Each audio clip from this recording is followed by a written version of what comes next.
Are we waiting for folks to join? Okay. Yes, we've got 2 more panelists that are coming, so we'll get started in about 1 minute or so.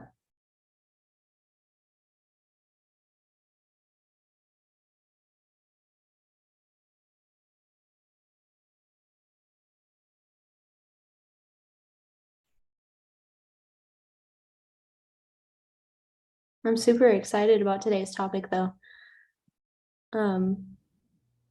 Same. Unlike it's very different from the topics that we've had in the past. I think robotics and electronics. Certainly not my area of expertise, but it's very interesting. I have a lot of friends that are in electrical engineering here at UT and computer engineering, so they are constantly we'll be doing homework together, and they'll be working on problems that I couldn't even fathom. And I'm over here trying to work on my lame old physics problems for my major. Oh man, it's funny in comparison. Definitely. Okay, well then it's 12:04, so let's go ahead and get started then on the topic. All right. So I want to welcome everybody that's here today. Welcome to our FabFems Friday webinar with a focus today on STEM and electronics and robotics. We have a fabulous lineup as always through the rest of July, and I hope that you can join us weekly for the continuing webinars and panel discussions with current students, alumni, and then STEM role models in our community. My name is Jillian Albus. My pronouns are she, her. We've also got Tonya here, and both of us are from the Women in STEM department within the Division of Diversity and Community Engagement at the University of Texas at Austin. Today, we have a wonderful panel with us, and Tonya is going to be helping us with the Q&A portion of our webinar.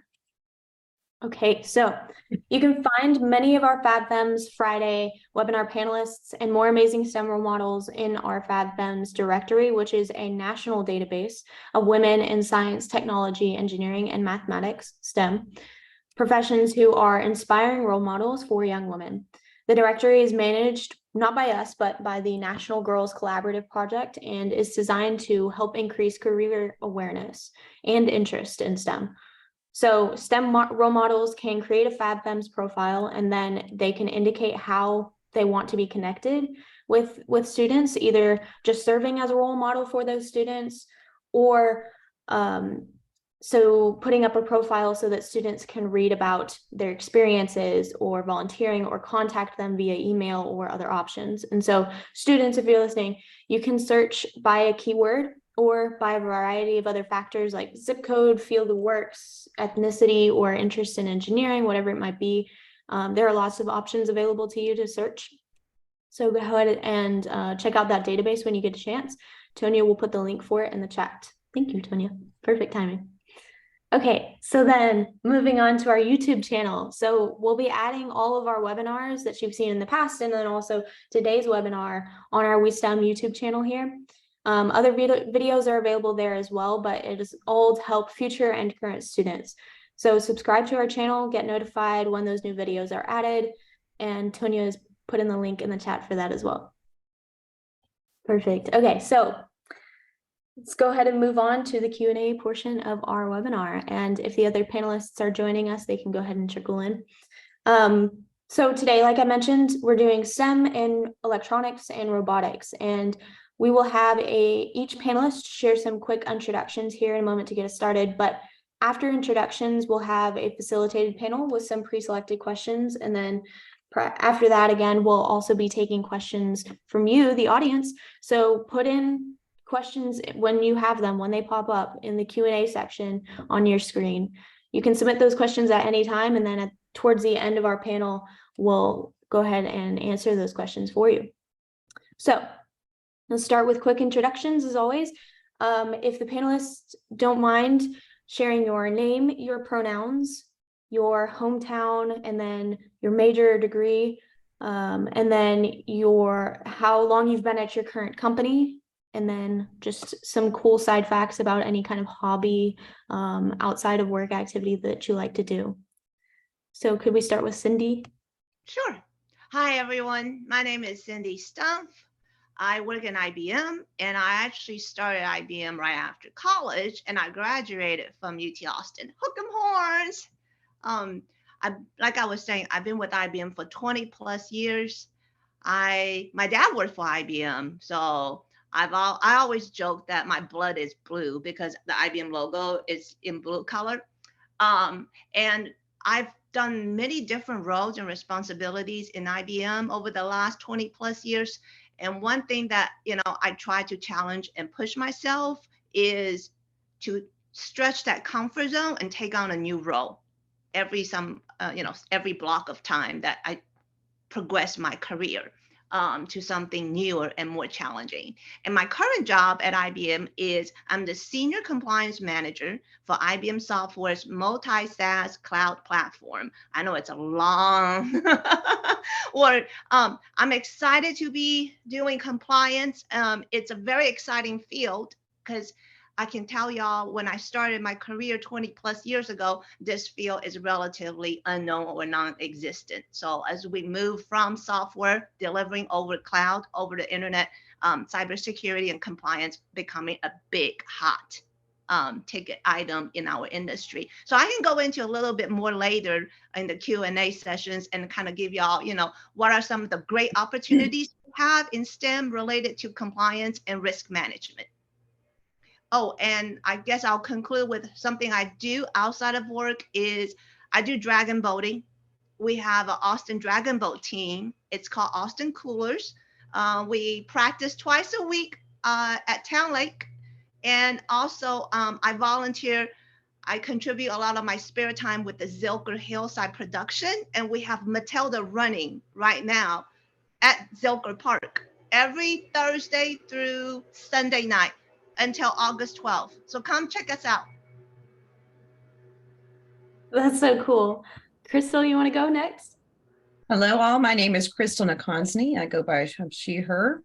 I'm originally from Allen, Texas. Lived in Austin 20 years. I was an aerospace engineer at UT. My free time, I like to hike, I lift weights, and I spend a lot of time mentoring girls. Always like to hear that.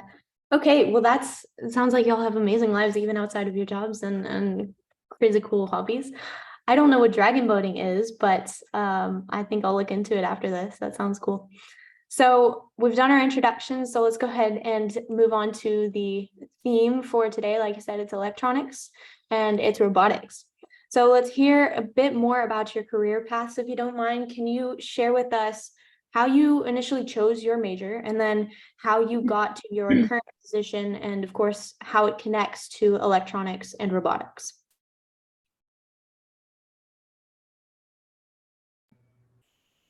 I can go first.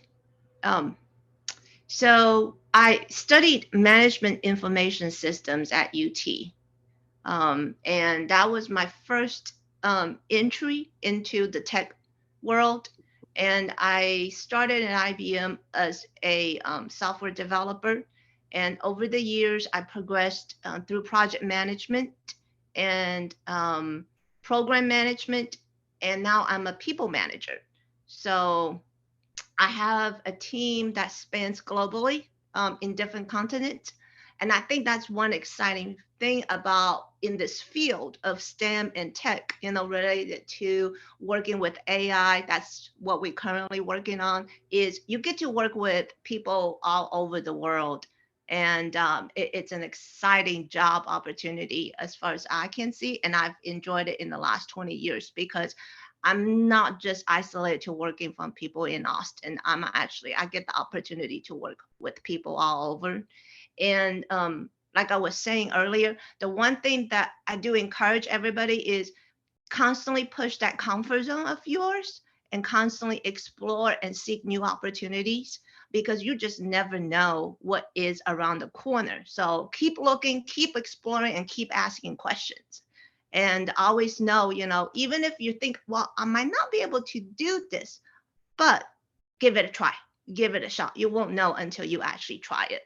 So that's how I kind of progressed my entire career up to this point by just taking on a brand new assignment that I had no idea about. But I said, you know what? I'm not afraid. I have good mentors. I have good coworkers who can coach me, help me, support me.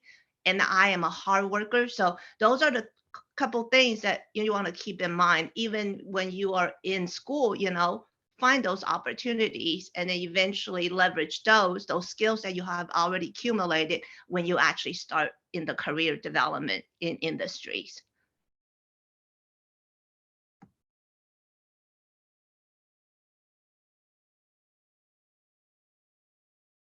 Crystal, you want to go next? Sure. So I've had a winding career path and it has not been traditional. I started at UT in 2003 as an English major, worked at the Center for Space Research doing a lot of clerical work, making PowerPoint stuff like that for Byron Tapley when he was working on the Gray satellites. And a few professors there convinced me to go and add in an aerospace major.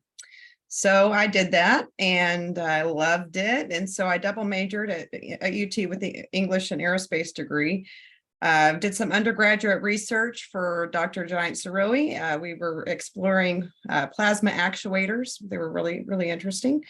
After that, I graduated. I was kind of working at Texas Instrument as a student assistant. I was still finishing my English degree. And I was working in the microcontroller business, one of the microcontroller business units. And I got to do everything. I got to do software development. I got to do applications engineering. I got to do manufacturing work. It was really an experience I wouldn't have traded for the world because it really was kind of the impetus for me pursuing embedded systems. So after that, I was a compliance tech analyst at National Instruments, working primarily focused on RF products. I started my master's at UTSA doing cancer research, but we were working in a satellite group with Tinsley Oden over in y'all have a new program there, computational engineering. I guess Karen Wilcox heads that now, but it used to be Byron. Not Byron, it was Dr. Oden. But while I was doing that, I met back up with my old professor, Dr. Saroui, and he convinced me to come to UT to do a PhD, and I did. So I didn't finish that PhD. I was all over the place. I was working in a helicopter group, but I was always interested in DoD emerging technology and basic research. So I started to do some pitch competitions. I won some, became a finalist in another. So I started a company pursuing emerging technologies and kind of submitting out some basic research concepts. The last thing I was doing through that company was we were working on a sitter with UT Austin, my professor, Giant Saroui.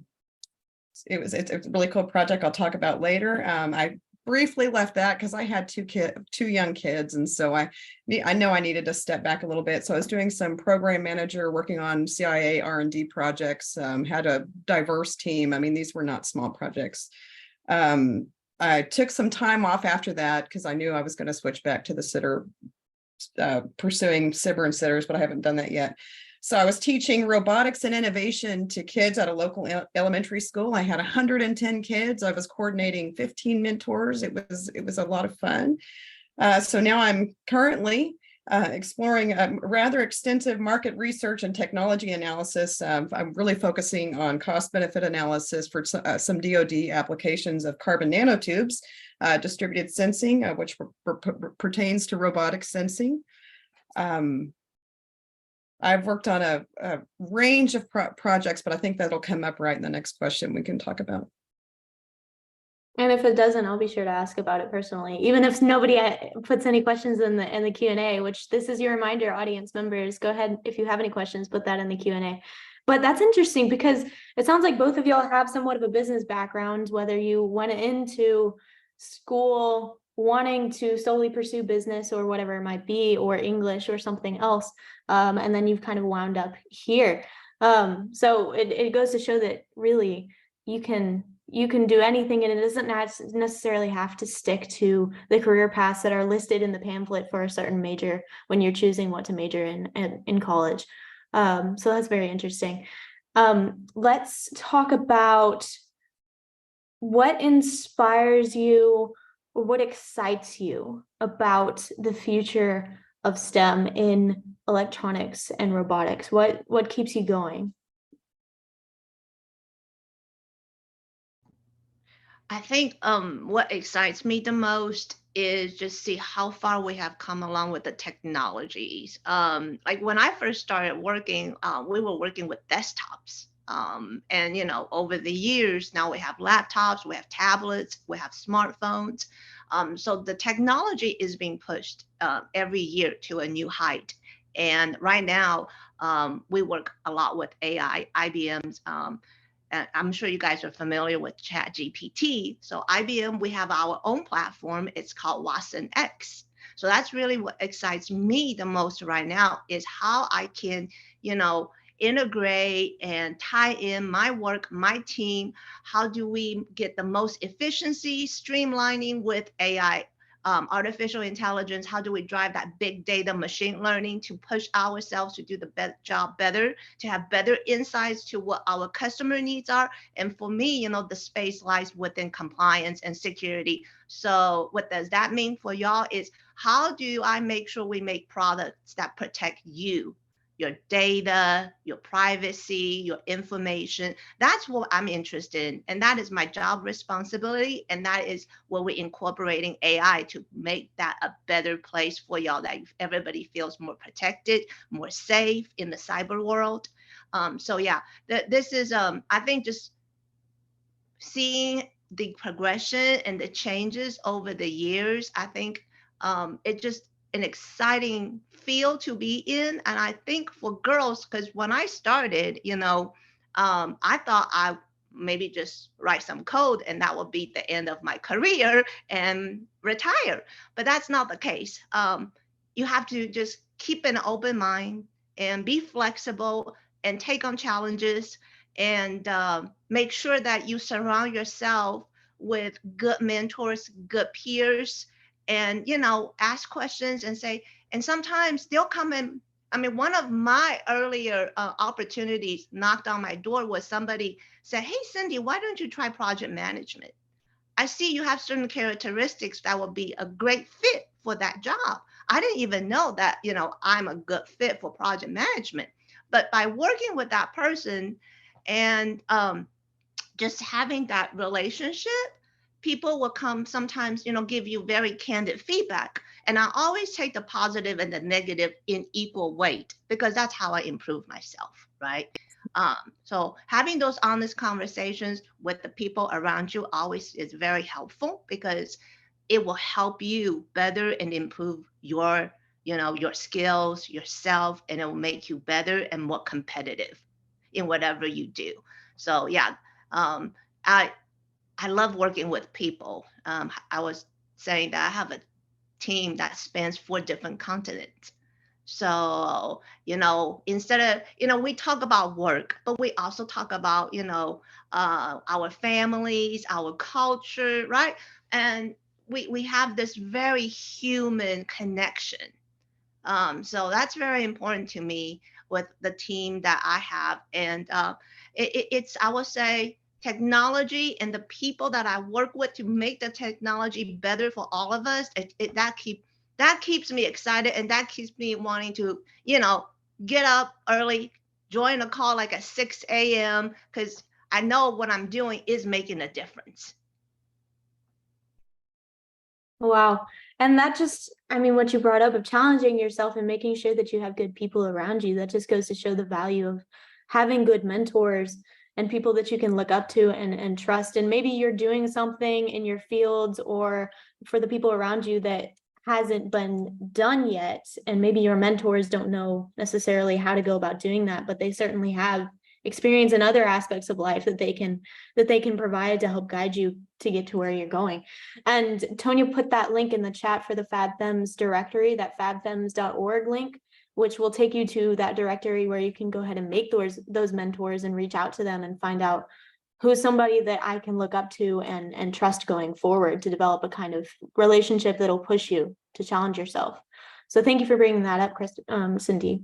And then Crystal, same question to you. What excites you about the future? What challenges you? What keeps you going?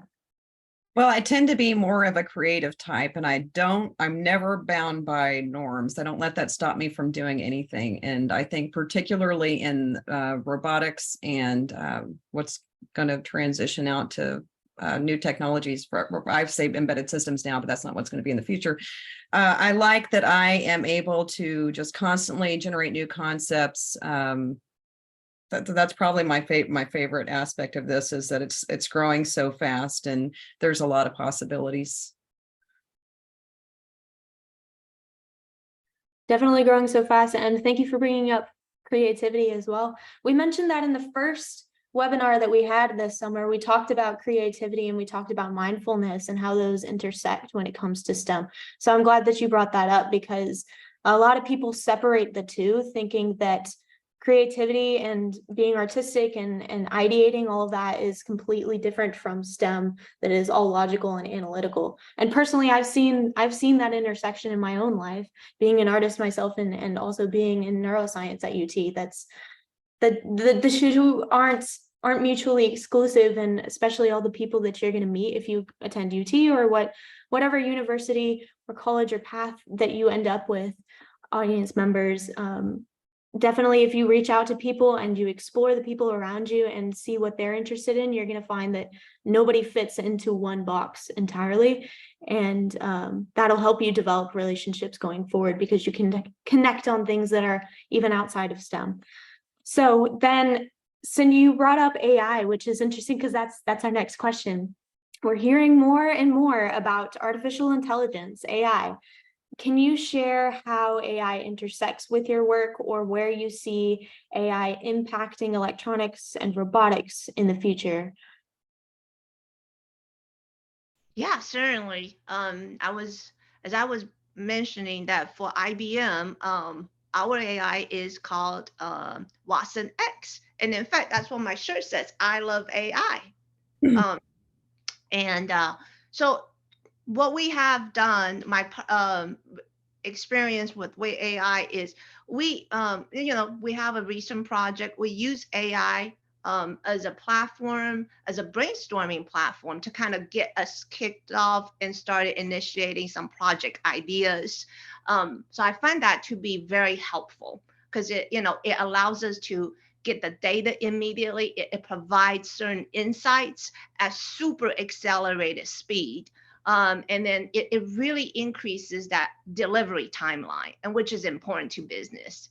And so but within AI, you also have to kind of start asking the questions around like compliance, ethics, and that's another thing that, in my job, we constantly, have to watch out for those. And I think it would be a wonderful balance with AI, the technologies we currently have and the technologies we will have, and balancing it with the ethics, with the compliance regulations, with what each industry, like healthcare, payment industry, and education fields. So we have to be very mindful that we have to adhere to the regulations that come out of every industry will have its own regulation and own compliance framework for AI. So I view it as like we're entering a new exciting space where this brand new technology just came, and now we have to figure out how to use it and better our experience, and not to abuse it, but use it correctly and wisely, and in the most compliant way possible. So for me personally, I think this is entirely my own opinion, that we're entering the most exciting digital age. Like this moment in time, it's one of the most exciting one. And I happen to be in the job field that I really think we're going to make an influence and an impact, because some of these definitions around compliance and security and protection, it's going to be a wonderful blend. Definitely, I see that going forward. And bringing up that responsibility that you mentioned regarding AI, we had panelists last week who were talking about that one of them works in intellectual property protection for Google, and I forget what the other one was going in to get a law degree. She got a chemical engineering degree and worked for a bunch of different companies in that regard, and then went on to law school, and that's where she's at now, because she saw that the emergence of AI and then its influence, and decided that something she wanted to pursue was something that she had the technical expertise behind her, working in those companies and having that engineering degree, to be able to understand AI in a way that a lot of lawyers, current lawyers and attorneys, haven't really completely tapped that knowledge base. And so she decided, well, maybe I'll just go ahead and become an attorney. So same question to you, Crystal. AI, where you see it going forward, and how it will be influencing electronics and robotics. Well, from my perspective, I don't know exactly where it's going because I don't know where the policy is going. We'll see where that goes. I mean, I can't make a projection about that. But then for me, where I implement it is I'm kind of exploring intelligent sensors. So you kind of have metamaterials or smart materials that are can do things, and then they're passing it in, and then you're going to have limitations, resource limitations from my perspective, from energy and if you're sending it out to the cloud, water resources. I'm really interested out to how really ubiquitous this all is going to become, given our other external resource, like I said, resource limitations.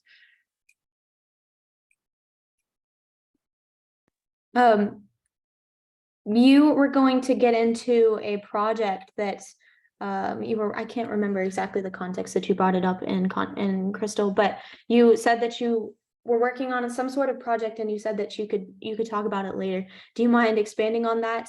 Oh, sure. I worked on several projects. Some of them were considered academic projects, but I was working on them outside of academia as well. So I've worked on a smart parachute. So where AI would have been integrated in there. I was looking at kind of a neural net implementation, to where we were taking all the sensor data, kind of taking the data in at nodes and passing it into a controller to actuate a flexible membrane.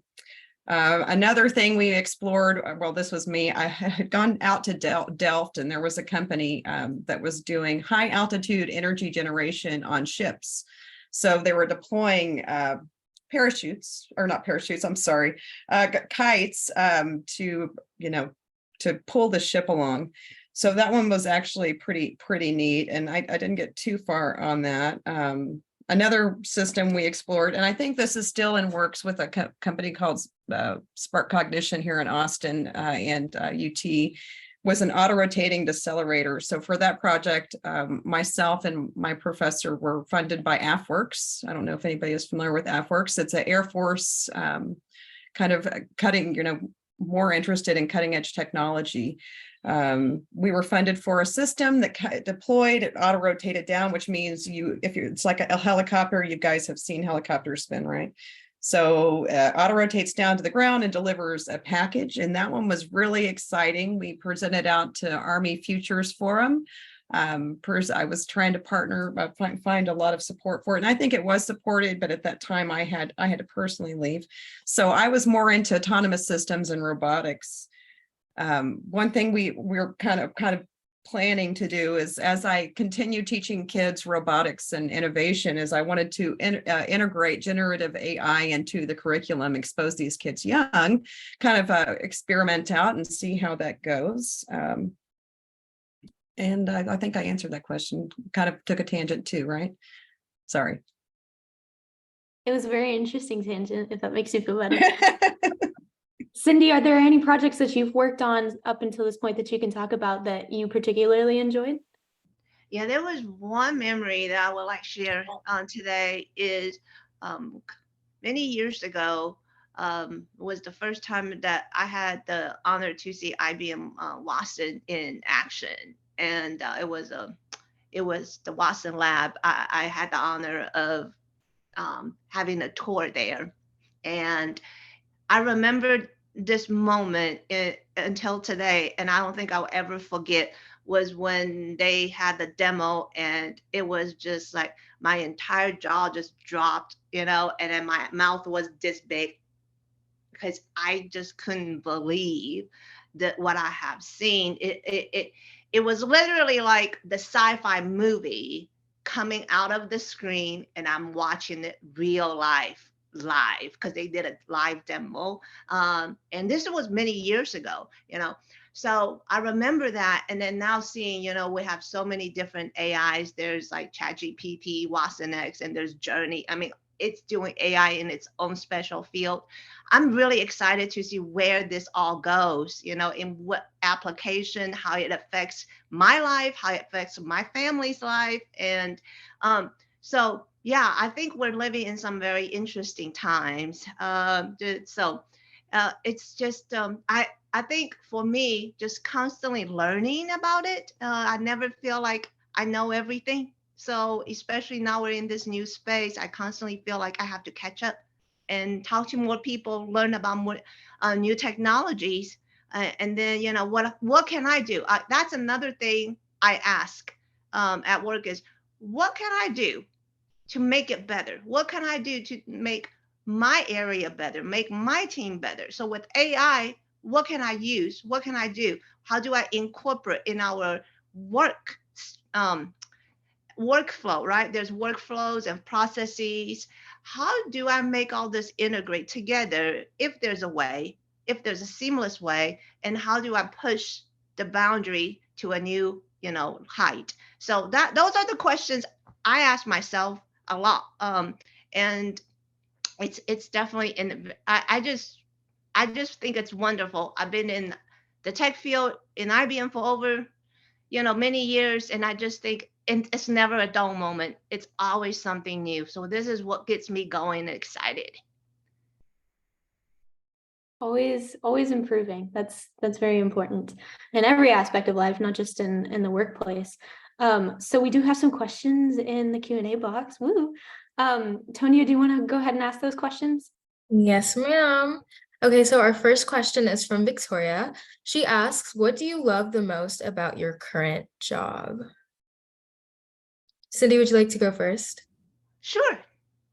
My current job, I love I would say the people really matter to me a lot. I love the people that I work with. I work with an extended team within the company. I have my immediate team, and then, we have cross-functional teams. So it multiplies. And I work with all levels of IBMers and at different geographies. So people is very huge aspect of my job, and I love working with them because I always feel that by working with different people that have different diversity backgrounds, different culture backgrounds, especially working, I would say this, I find that working with girls, females is also very helpful because I naturally just look up to them, and then they're like my mentors. I immediately feel that connection, and we help each other out. So having that natural support foundation already built is very important because it will help you develop as a person. It will help you develop as a professional. So that's one big aspect about my job that I love is the people that I work with. And then the technology, because I used to do software development, and I've done project management, and now I'm people management. So all these different roles really keep me excited. And me as a person, I like to dabble in different things. So I would say IBM definitely allows, that type of opportunity. So if you want to try different things, so trying different things and the ability to actually explore new territories, new spaces, it is what really I enjoy about the job.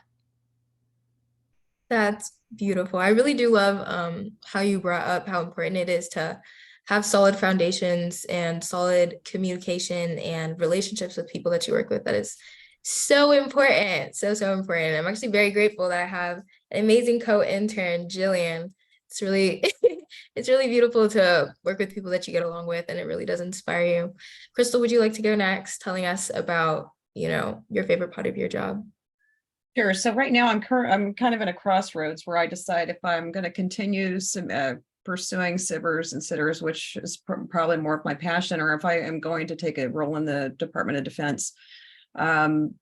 I like having flexibility and being able to be creative. And I think every role I ever had at a large company always boxed me in. Yes, I had that ability to transition to different roles, but you still were boxed in and I couldn't do it. So I know that going in before I decide what I do next. But I do like having, the aspect of having your own business and being able to do pretty much whatever you want.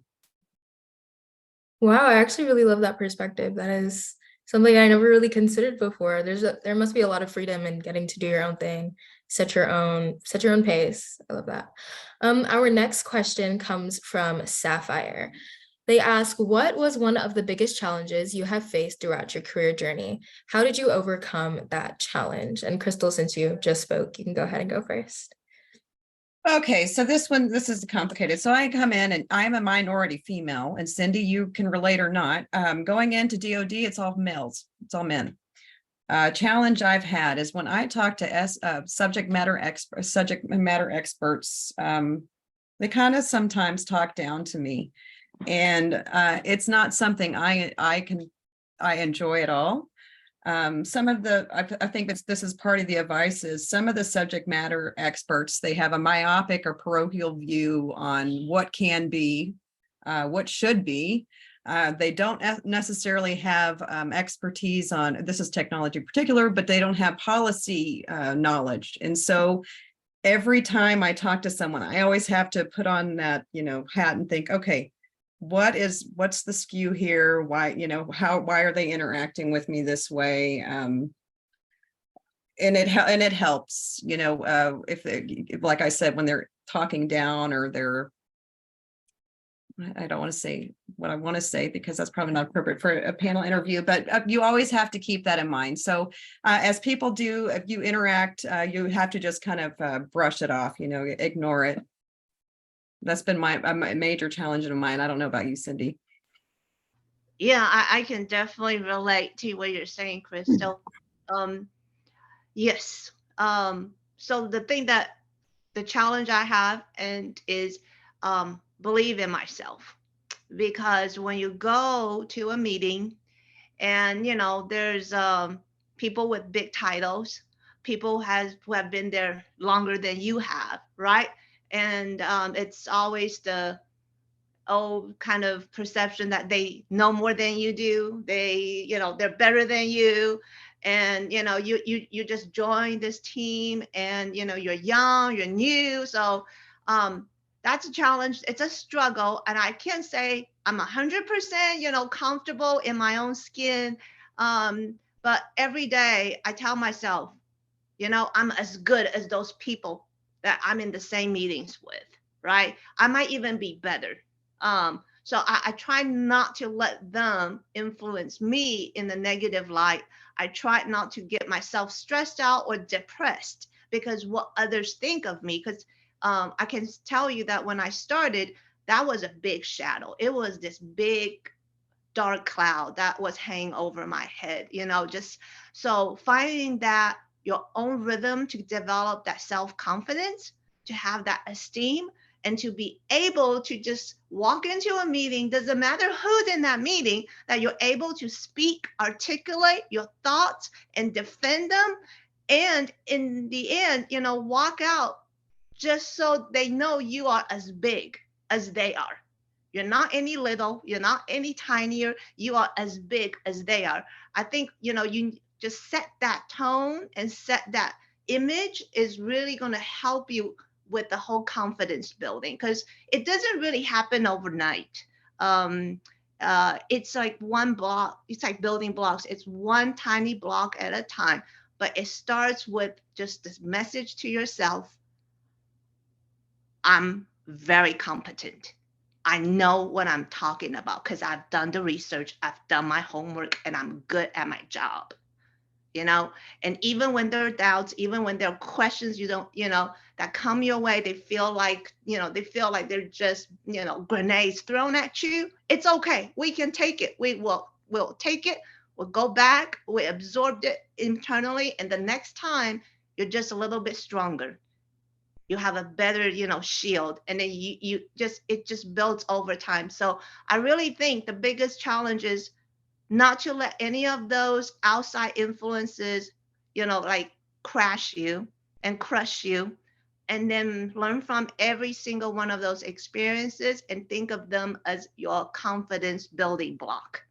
And then eventually you will build that tower that you're the one that's standing at the highest, level, and just as big, as tall as anyone else in whatever meeting, whatever conference, whatever setting you're in.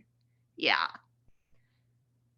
Thank you both so much for sharing. And to all the students listening, like these experiences are honestly, they're not something that you'll only experience in the workforce. Honestly, these are things that you might experience in college. These are feelings that you might be experiencing right now, but definitely heed what these wonderful, amazing women have said, and, have confidence in yourself and learn how to, brush off any type of negativity, any type of, I guess, energy that people have when they're like speaking down upon you, because you know that you are competent and you know that you are able to accomplish whatever you set your mind to.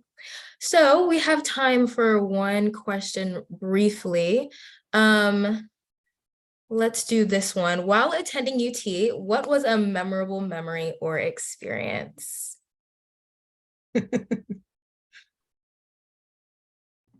Well, I almost caught our lab on fire, so that was pretty memorable. And still to this day, my professor was doing some rotor blade testing, and it wasn't spinning very fast. I knew it wasn't spinning very fast, and I know he still tells the story, and it's embarrassing, but I did stick my finger in the rotor plane, and yeah, those are pretty memorable. But the people, the professors really are there. There's some of them more than others. They really do care about you, and they want you to do well, and that reflects well on them as well. My most memorable UT piece, one of them is the cafeteria food at Jester. I don't know if it has gotten any better, but when I was there, and I won't say 3 years ago, it is the place I try to avoid. But sometimes I can't, because I just happen to, have a class at UTC, which is right next to Jester, and it's mealtime, and I'm really hungry. So, I convinced myself to step in there and maybe get a peanut butter jelly sandwich and just go. And I remember sometime during the 4 years, they started this express line where it's like a meal to go. It's in the lunch bag. I appreciated that so much, because that means I no longer have to step inside the cafeteria. I can just grab it and go.